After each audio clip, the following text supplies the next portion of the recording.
આજે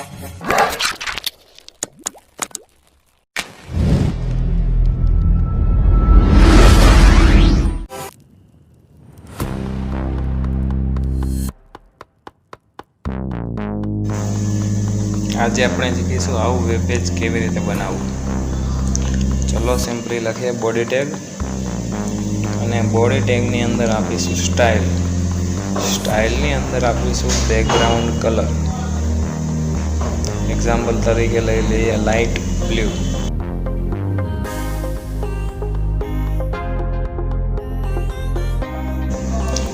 હવે લખીશું પી ટેગમાં વાક્ય લખી દઈએ સ્માર્ટી સ્ટેપ, આપણી ચેનલનું નામ।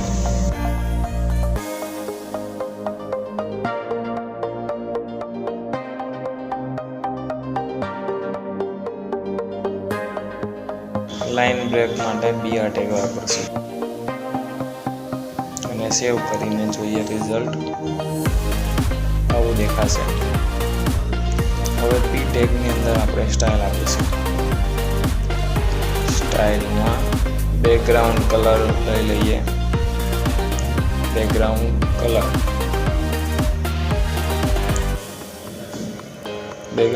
રાખી દીધો ગ્રીન અને ફોન્ટ માટે રાખીશું ઓનલી કલર રાખી દઈએ આપણે યલો। હવે સેવ કરીને જોઈ શકો છો રિઝલ્ટ। હવે પી ટેગને આપી દીધી બીજી સ્ટાઇલ, બેકગ્રાઉન્ડ કલર આપી દઈએ યલો અને કલર આપી દઈશું ગ્રીન।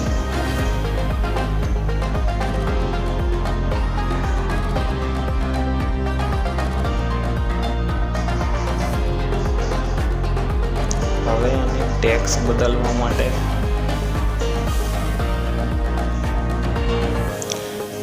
આને પણ આપી દઈએ બેકગ્રાઉન્ડ કલર ગ્રીન અને કલર આપી દઈએ યલો। ફોન્ટના કલર માટે ઓનલી કલર અને બેકગ્રાઉન્ડ કલર માટે બેકગ્રાઉન્ડ એસ કલર અને કલરનું નામ। હવે જોઈ શકો છો તમે। હવે આપણે ચેન્જ કરીશું તેની પોઝિશન। એની માટે લખવામાં આવશે ટેક્સ અલાઇન જે રાખવું હોય તે સેન્ટર, લેફ્ટ, રાઈટ। આપણે સેન્ટર રાખીએ, સેન્ટર અને નીચેનામાં આપશું ટેક્સ અલાઇન રાઈટ।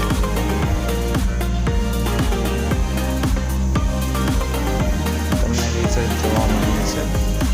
આજના વિડીયોમાં આટલું જ, મળીએ નવા વિડીયોમાં।